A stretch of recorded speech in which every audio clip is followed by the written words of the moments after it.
Right. Hello, ladies and gentlemen. Oh, cheers, brothers. That was nice and loud. I think everybody heard that. Shush. Quiet. Cheers. Thank you. Welcome to the presentation with Matt and Julianne. Thank you for them both for coming and spending the time with us. Probably need to start by apologising not for getting the SGM pack out today as early as we'd have liked. It is just on the I's and T's. It will be out today. That is our main aim. That is so that we can keep on track with the schedule that we've already outlined. So unfortunately it wasn't out for this, but it will be out shortly after. We're going to dive straight into it then, and I'm going to pass over to Julianne, and she's going to take you through her slides. Oh, goodness. Hi. Thank you very much all for coming, especially on such a horrible evening. We're basically, I think we should just dive right in and kind of explain to you some of the things that Matt and I have done since we've been here, and things that we plan on doing, and then towards the end of the evening talk a little bit more about why we're all here and why we need your support. So obviously one of the first things that we need to talk about is sort of the key initiatives of what we feel that we've accomplished since we've been here. As many of you know, we've already put substantial investment into the club on and off the field. We have to date signed, as of today, 15 new players. We have a new manager, we have a new assistant manager, we have a new data analyst, we have a new sports scientist. We have a new head of commercial, a new head of media, and a new head of hospitality. So we're trying to take bring there's a lot of the old team left that we're keeping, but we're also bringing in a lot of new people because we're really trying to address a lot of the problems that we have seen ourselves and that a lot of people have communicated to us over the last 4 months. So I feel like we're really getting together a cohesive, really fabulous team of people to help both Matt and I push our vision forward. So that is basically what we feel that we've done today. Some of our challenges that we're dealing with are, I can't see the slides. Are we still in key initiatives? Can I stand up? Oh, I can't see. Yeah. Sorry. I can't see what we're doing. Does that work? I can yell. I'm really loud. Give me a test to what you want to use slides. Okay.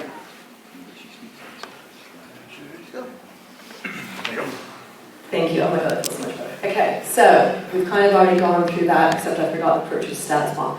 So everything that Matthew and I are doing since we've got here is it took us a little while, as I'm sure you can understand, to get our feet on the ground.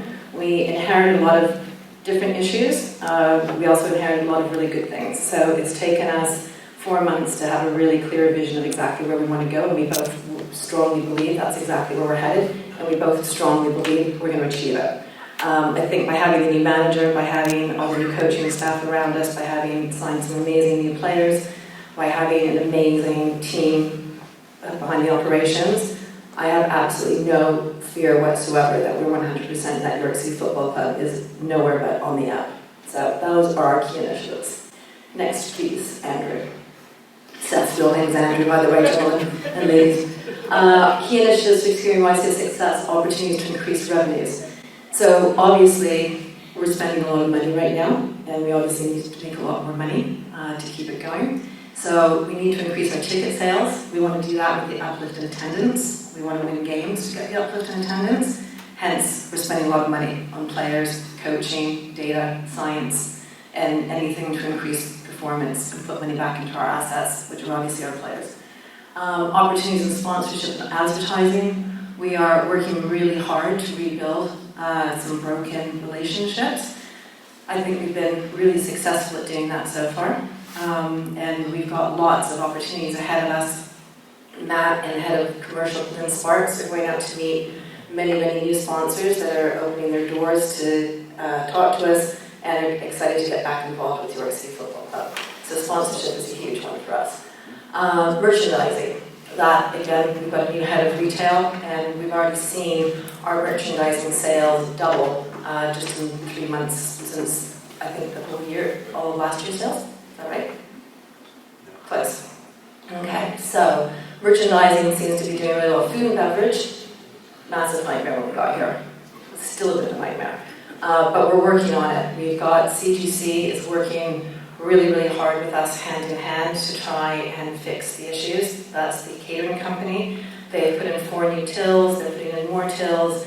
They're working with our head of food and beverage to do new menus, to do new ways of delivering food, not only in the hospitality areas, but downstairs the set stand and all the other kiosks. And so far they've been really, really joyful to work with. So that relationship is getting really strong. Rental of facilities, forget that. That's just not happening right now with the relationship that's going on here. And we are going to work hard to build that, but I'll always be honest and transparent and tell you what's going well and what isn't going so well. And we have a little bit of work to do on that one.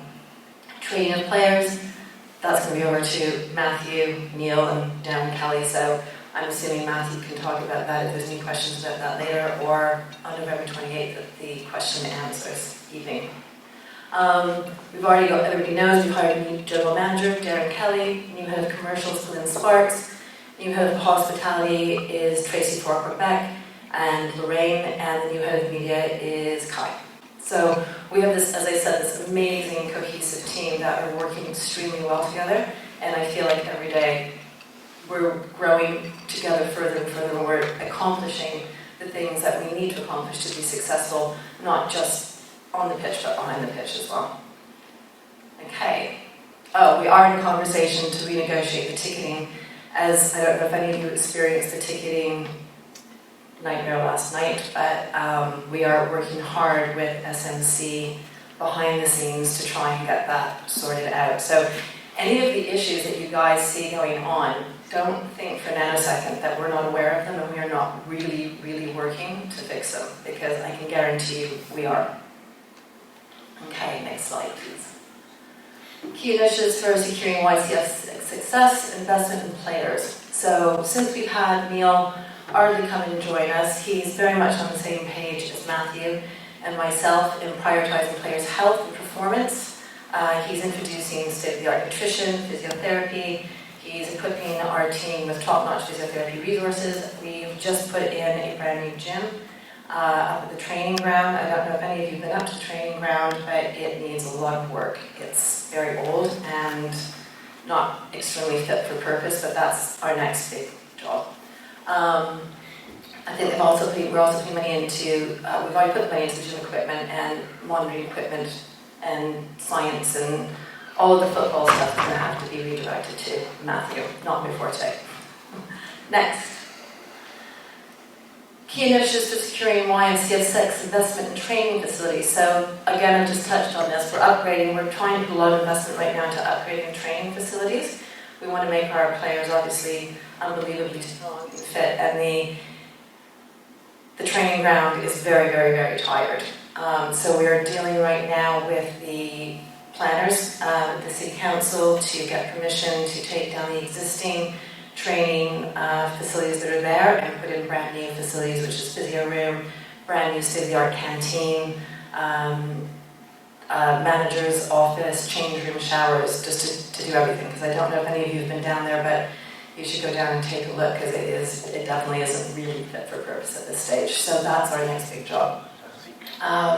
Obviously, we need to invest in the players. If we expect the best from them, we have to try and give them a little bit more than what we're doing. Next, please.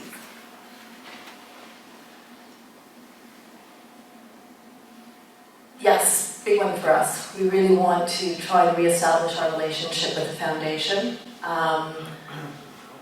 We got here, and I feel like it's two different entities right now. I've spoken with the head of the foundation, Paula, and I'm hoping that we'll continue our conversations for the football club and the foundation to do more together. It's something that's extremely close to my heart, is working within the community. I think sport is an incredible equalizer that brings people together. I'm extremely proud for Matthew and I to own a football club, and I'm extremely proud if we can be seen to working within the community and helping in any way that we can. And so I'm hoping over time, once we settle some of the bigger problems that we're dealing with and figure them out, which we seem to be doing, and that will free up a lot more time for the foundation and myself to work together. So keep posted for that one. Key initiatives securing YCF's success, increasing food and beverage options. Expanding food and beverage options on matches we're already doing. We're now working with Lynn Sparks to do new events. We are got a sportsman's night coming up, so keep posted for the sportsman that's coming, or woman that's coming to speak with us that evening. We are doing women in football dinner. We're hosting it here, along with head of commercial from Altrincham. We are doing a Q&A night, November 28th, with Matthew and Neil Ardley and some of the players. So we're trying to elevate our engagement with our supporters and our fans and give them as much information of what we're doing and try to enjoy, the stadium together more than just sort of showing up on match day. And we're totally looking for any suggestions of anyone that thinks of things that we could be doing all together to try and enhance all of our experience. We really want to enhance the overall fan experience. I feel that that is something that we're slowly starting to understand, how the difficulty of so many different stakeholders. We don't own the stadium. If we own the stadium, we'd obviously be in a much better position. Right now we have to deal with 3 different stakeholders to get one decision. Unfortunately, we've inherited not the best relationship from our predecessor, but we are rebuilding that bridge, and I feel like Matt and I are making incredible progress with that. And once that happens, we're going to start to be able to put into place some of the really great ideas that we have in order to enhance the match day experience for our supporters. Results will be increased revenues and not losing revenues to neighbouring bars and restaurants. Right now, we are losing a lot of our revenue stream that we could be using to put back into our club, to put back into our players, to put back into our facilities, because we're losing a ridiculous amount of money by not having this running as smoothly as it needs to be. And so that's a massive, huge priority for us right now. So it's not just the match day experience, it's also for the club and the funds that are needed to put back into the club. It's a really big push for us. Okay. I think we've kind of already touched on all of that.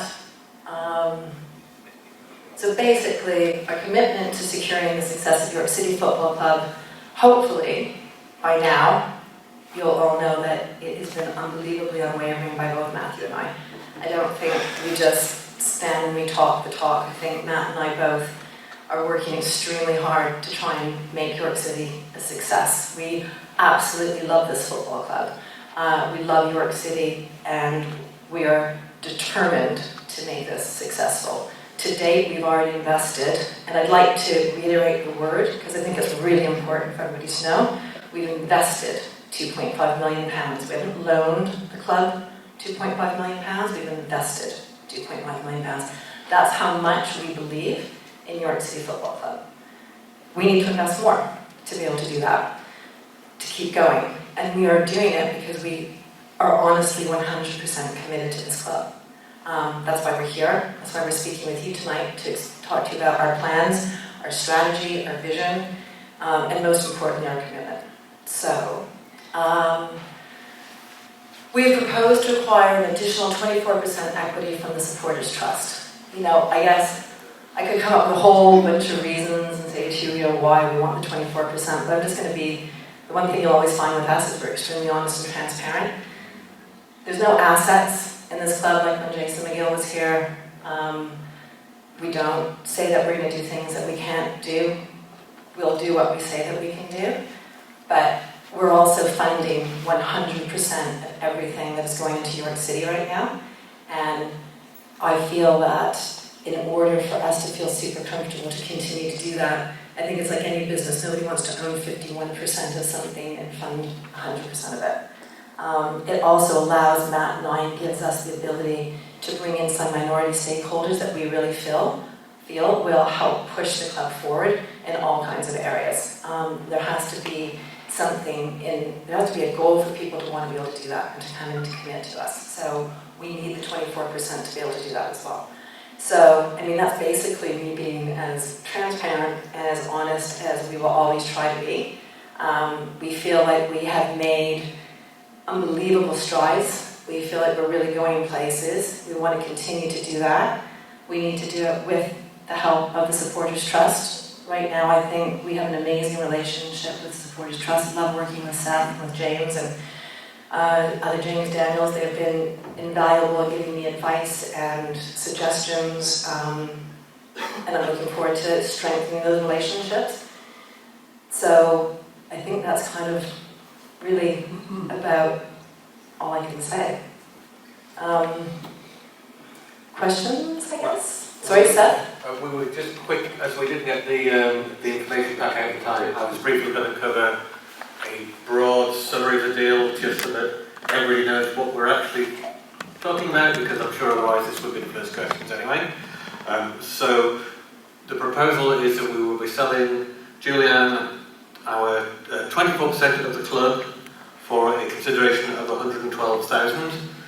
That value being precisely chosen to avoid sending any tax to the taxman that otherwise we would have to pay if we made a gain on the sale.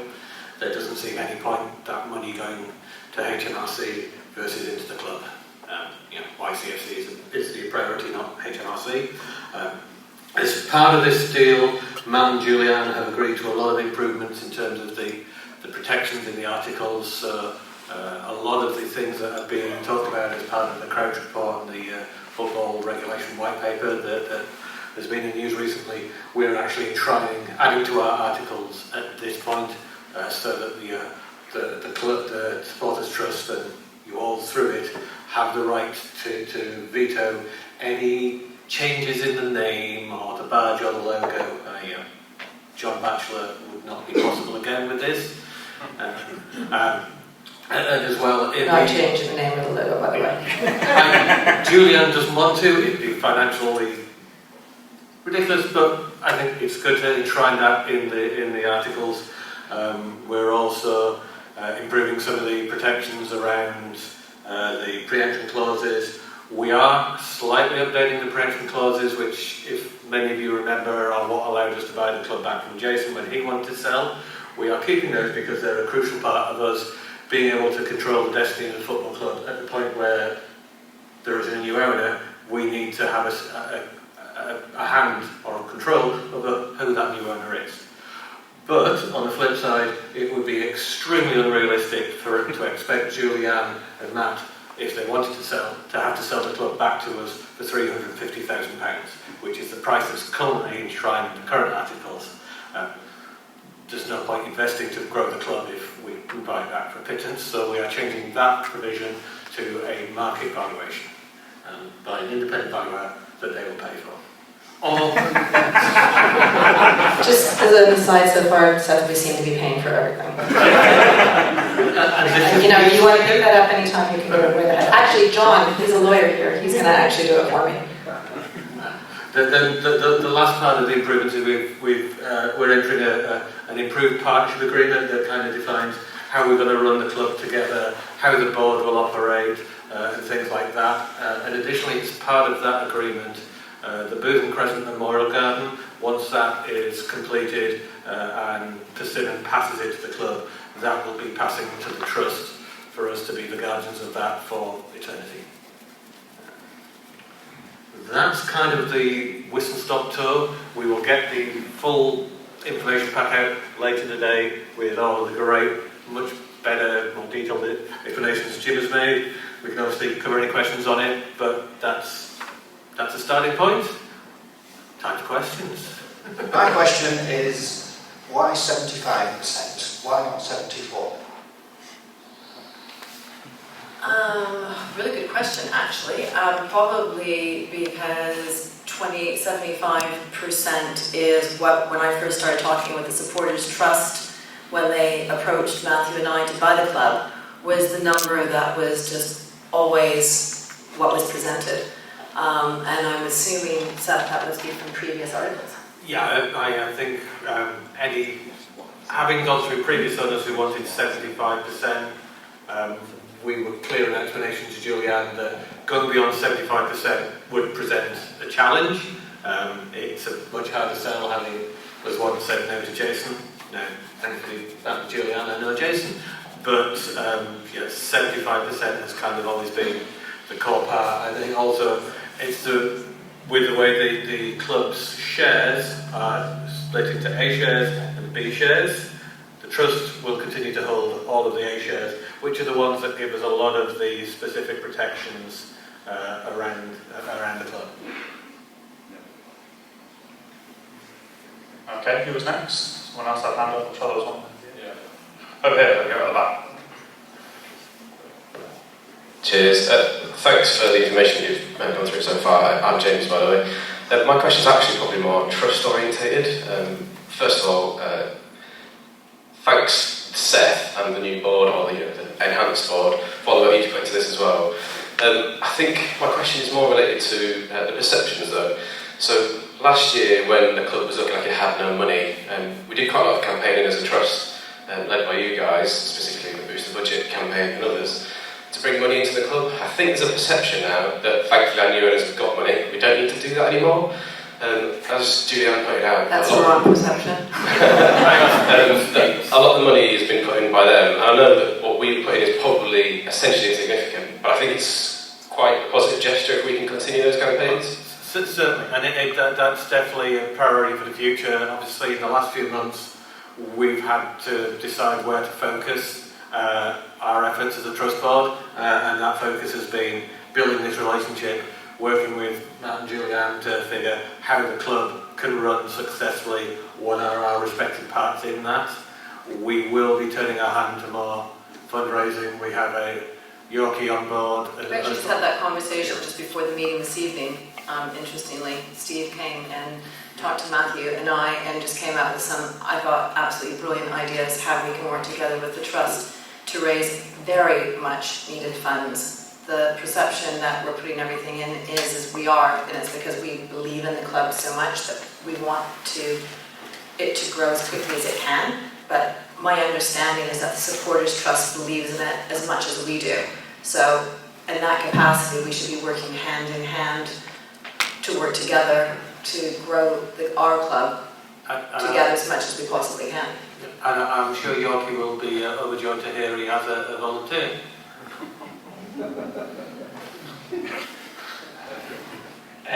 Any other questions? So there we go. I just have one question. Is everybody in Yorkshire called James? Well, awkwardly when you said James earlier on, nobody will know who it was. Hi, my name's not James. It's, my name's Paul Sankey. I've been a fan for 54 years, so sorry, not as long as some in the room. You mentioned 2.5 million of investment that you've made already, and we all have some idea of where that's gone on certain players, etc. But can you give us an idea of where that money has been spent, the things that we maybe don't know about? Yeah, sure. We obviously had to buy the club. We had to sign an NDA, so I'm not at a liberty to tell you how much we paid for the club. We inherited some debt that was left over by the previous owner. We had to pay that off in order to keep some certain services going. We felt that some of our employees that were working with the club were worth more than what they were being paid. We wanted to keep them. We felt that their salary didn't reflect their value, so we increased their pay. And then the obvious: the players, the new manager, the new assistant manager, the new data analyst, the new science. Why do I always get this wrong? Sports scientist. Thank you, new sports scientist. The new gym, the drawings for the training ground, the new red and blue seat covers, the salt and pepper shakers. Well, they look better, right? Okay. So yeah, it's incredible how quickly that money goes. Next question. But I do like the red and blue seat covers. Next question, anybody else? Well, I've not got a question, but I'd just like to say something. Is that possible? Yeah. Yeah? There you go, my name's Carl. I'm a pretty newcomer to York City, really. I've only been watching them since 1990. I feel like a novice. Matthew wasn't born in 1990. Yeah. Thanks very much for that. Myself and my wife went to Wrexham last year to see the away game, because there's no other reason to go to Wrexham. And it was in March, because it was my birthday. So we stayed for the weekend, and the support was brilliant. I mean, there was 1,000 of us there. We made so much noise. We lost 3-0, a bit unlucky in places, but obviously we was playing Wrexham. We were a good team. So that evening we went round Wrexham, because that's where we were. And we went in some pubs, and the whole town, or city now, was buzzing. Absolutely buzzing. And although Wrexham's a dump, the people are nice. And we got talking to them about football, and they're on such a high in Wrexham, absolutely high, and they can't speak highly enough of, obviously, Hollywood money. And myself and my wife, at this point, we're supporters of a club who's got a bloke called Henderson as chairman, and although the support was brilliant, your heart really was, you felt down.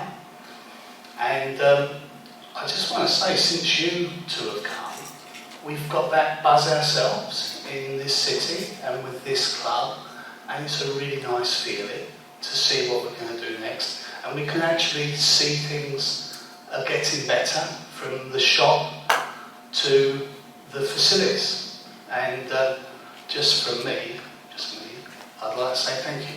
Thank you very much.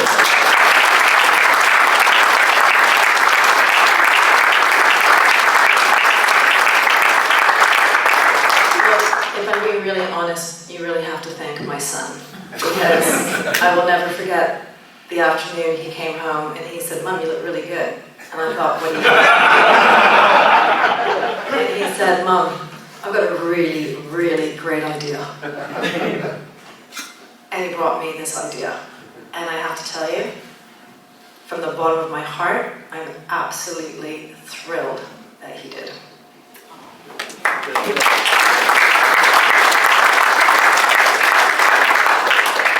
And I don't know what an offside rule is. Good evening, guys. I'm Andrew, York City fan since 1975. Thanks for coming to inform us of what your plans are. It's great to see you. Just one question is, do you expect to forge any closer ties with the York City Knights, considering we're sharing such great facilities, and have you had any talks on that side of things? Well, I've had dinner with Clint twice, lunch with him once, and breakfast twice.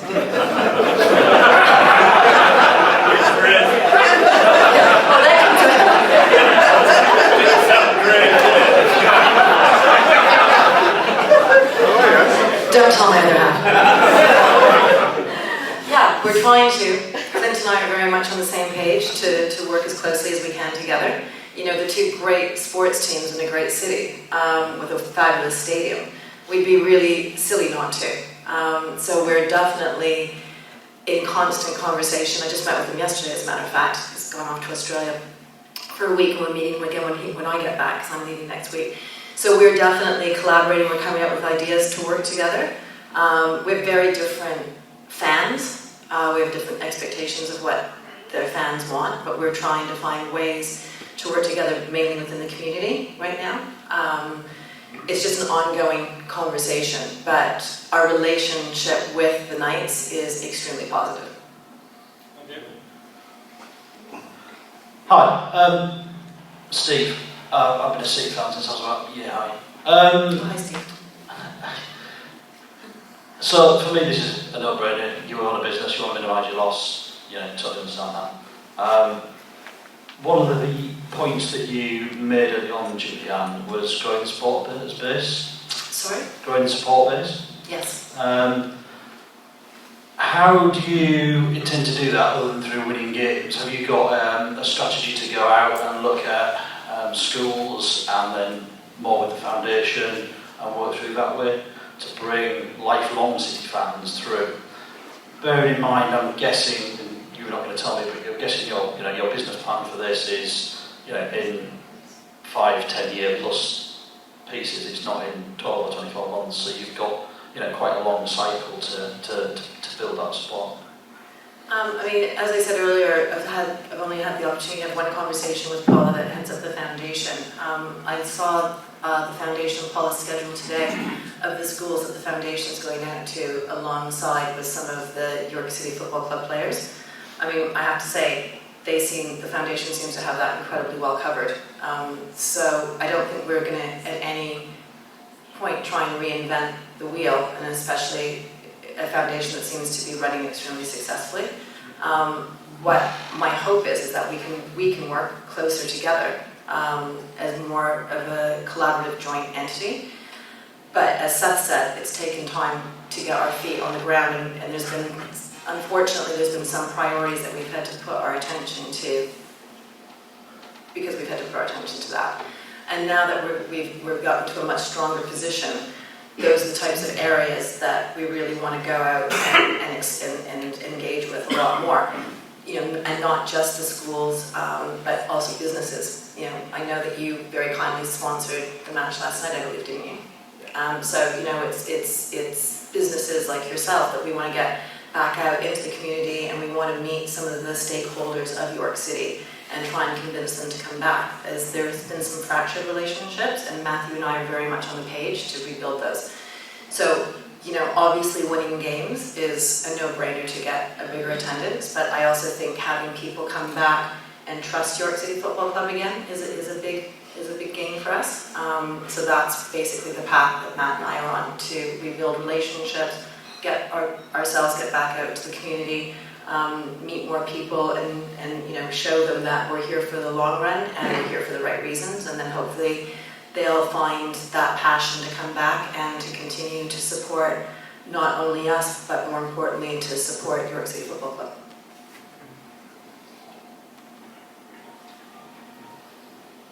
Hello. Hi, I'm Charles. I've been a supporter since about 2009, because I was born in 2002. So my question is mainly around sort of like the food and beverage revenue that you guys get. Obviously, we're in a business park with Nando's, M&S, and all the younger supporters who will probably go there before the game, or people my age will probably go to the Hollywood Bowl to grab a pint or something like that. I know Matt joked about the Stockdale Arms, I don't know if that's happening, but what are your plans to get sort of like a... I can't believe you're asking me that question. What's your plans to get like a club-owned sort of...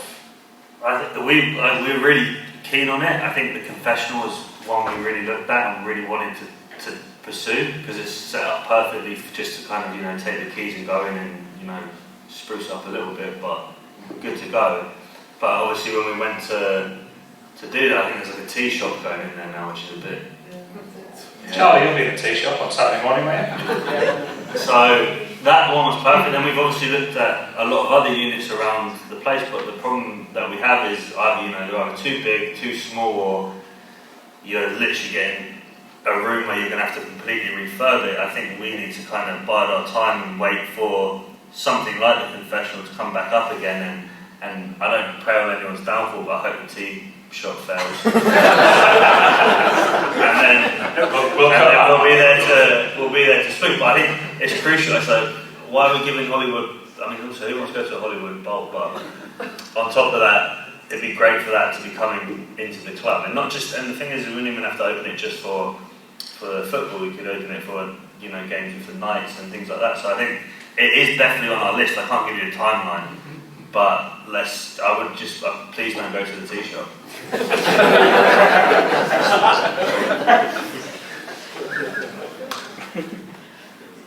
Anybody else with questions? I should just warn everybody, I got a little bit distracted at the beginning. Julian does have to dash off to London this evening, so we'll be finishing at 5 to 9. Hey, my name's Gavin. I've been a York fan for 18 months now, since I moved to the city, and we made this our home club. I love all this, and we hope that you guys stay forever. I guess when somebody goes into business, there's always an end plan, or there's like an exit strategy. Has there been any thought of, in terms of having 75% of the club, are you going to be here for 10 years, 20 years? Is there any kind of business end game where you want to see? Oh my God, yeah, we just got here. I did qualify saying we hope you stay forever.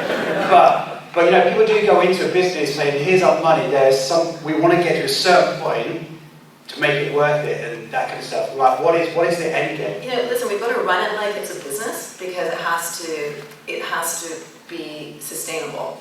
But it's more than a business for Matthew and I. It's a massive passion.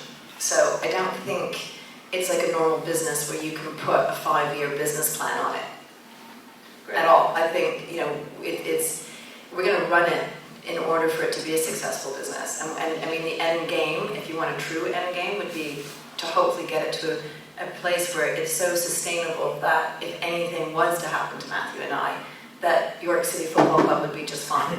That would be our biggest desire, is get York City Football Club to a healthy economic place where you're not dependent on people to come in and do what we're doing right now. But it's really, really important for everybody to know that, you know, it is a business, but for us it's also just a massive passion. So you make different decisions when you're passionate about something and you're not looking to sell. Yeah, I think for me it's like a case of we have goals in our head of where we want to be, and they're not 5-year goals, I think they're 15, 20-year goals. I would, you know, I'm obsessed with not just the football club, the city as well. Like I moved like up this way, and I said to everyone down south, I'm never coming back. Like, it's so much nicer.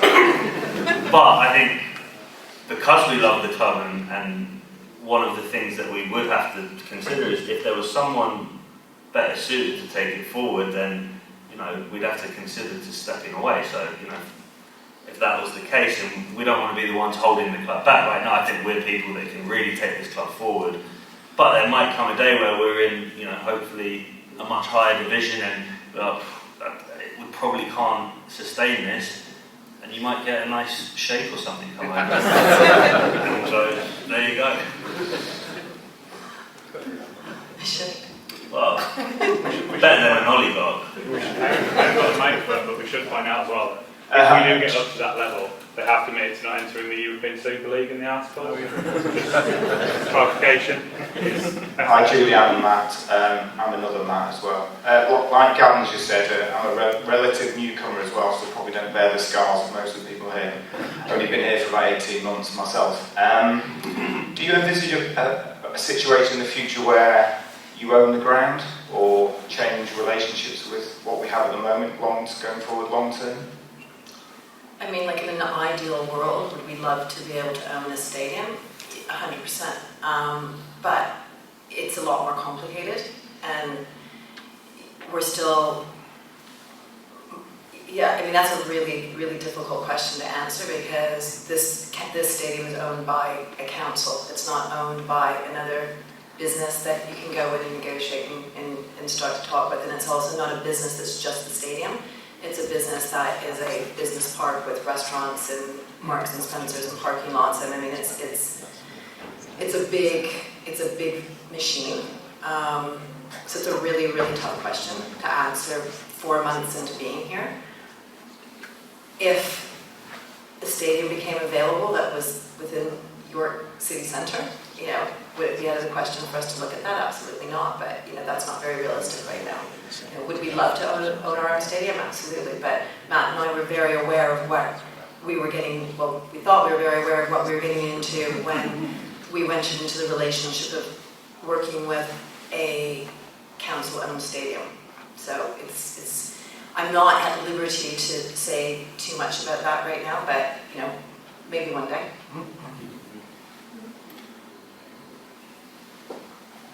Right, fine. There we go again. Getting your steps in. I was going to say, I sat on my desk all day, this is good fun.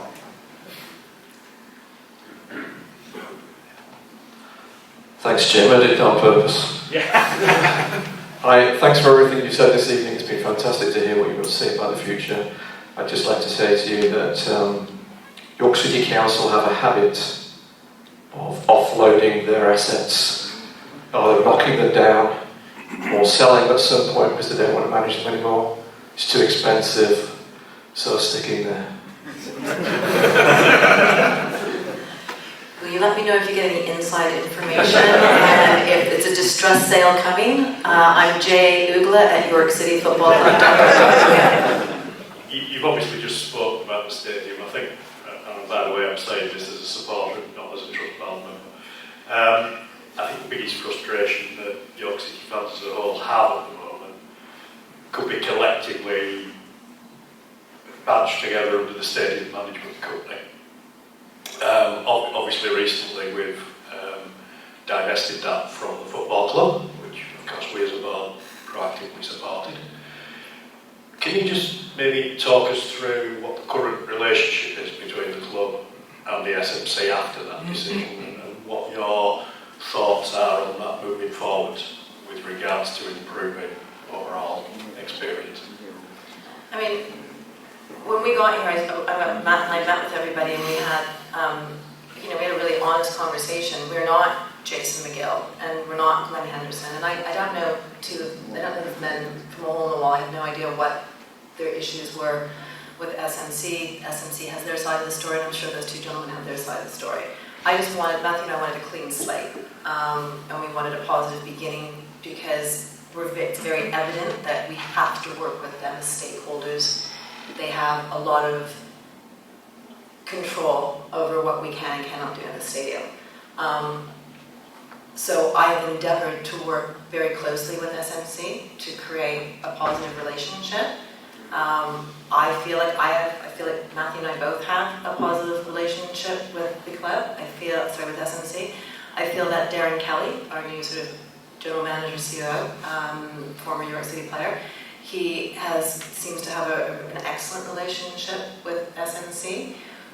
We're struggling through understanding the things that we can and can't do with the control that they have. We're asking to change some things, and it's going to take time. I don't think by being rude or threatening or aggressive is the way forward. I think by showing them case studies, by showing them other stadiums that are council-owned, how those stadiums work hand-in-hand together. And I think showing them the benefit of us working together and us being an amazing tenant for them, bringing, hopefully when we're in the final of the FA Cup, packing this place with 8,000 supporters. I think the finals at Wembley.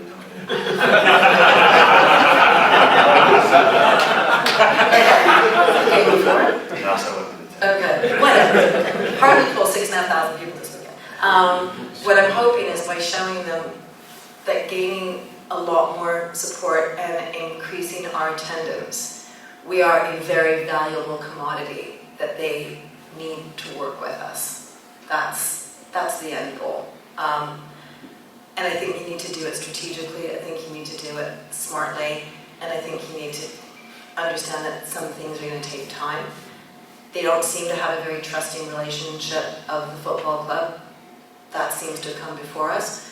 But Matthew and I are not those people. And I think they're starting to realize that. So right now, I would say we seem to be making positive strides. I'd like it to be working a little bit quicker, but you're working with the council as well. It doesn't go as quickly as I'd like it to, but we're definitely endeavoring to get to where we need to with the stakeholders that are involved, and that is SMC, GLL, and CGC. Those are all of the stakeholders within the stadium that we have to work with in order to have a match day, F&B, tickets, ticket sales, retail shop, change rooms, an office space. We have to work with all of those people to keep the club here.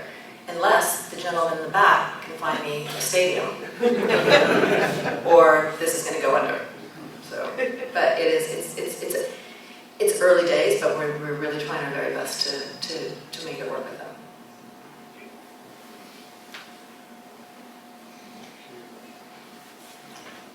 Any other questions? Straight. It's not me, right? Nobody comments in Yeah. Hi, thanks for everything tonight. I just happened to be in the club shop area on Saturday, sorting out a ticket issue, which isn't unusual. But the club shop don't open on Saturday. So Sorry? the club shop does not open on a Saturday with a few weeks before Christmas to sell merchandise. Well, I would have to tell you if that's the case. That's news to me. I would have to find that out because as far as I know, I actually had I have the retail sales. So unless it's all online shopping that came through on Saturday, the shop should have been open. What time was that? Yeah, we were away. We were away from them. Yeah, it wasn't a match day. But, okay. Sorry. Yeah, so it's not open on match day Saturdays, or on non-match day Saturdays. I'm Christmas. going to be super honest with you. I didn't know that. So thank you for bringing that up because you're right, would have assumed that it should be open. So thanks for highlighting that because I honestly didn't know that. Okay, thank you.